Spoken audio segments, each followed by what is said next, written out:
တီးခံရင်ခံနေတဲ့ဆိုတာအင်တလုံးကျောင်းတစ်ဆောင်ရဲ့ကြံကင်းနဲ့တူပါတယ်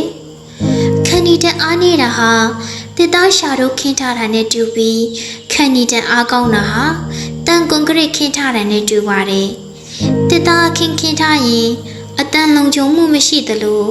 ခံနေတဲ့အားနဲ့ရင်အတွေ့အကြုံအကောင်းဆုံးကိုခံနိုင်ရင်မရှိပါဘူးကွန်ကရစ်ခင်းထားရင်အတန်လုံခြုံမှုရှိသလိုခံနေတဲ့အားကောင်းရင်အတွေ့အကြုံအကောင်းဆုံးကိုခံနိုင်ရင်ရှိပါတယ်ခံနေကြမ်းကင်းခိုင်မာရင်ဖြစ်ပေါ်လာတဲ့အခြေအနေကိုအထူးနှလုံးမသွင်းရပဲ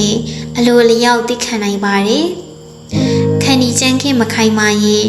အမျိုးမျိုးလှဲ့နှလုံးသွင်းလဲလုံးဝသိမခံနိုင်ပါဘူးမကျင်မနှက်ဖြစ်နေတာအပြစ်တင်အပြစ်ပြောနေတာဟာ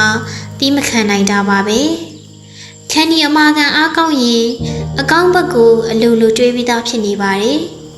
အကောင်းဘက်လှည့်တွေးလိုက်လို့သိခံနိုင်သွားတာမဟုတ်ပါဘူး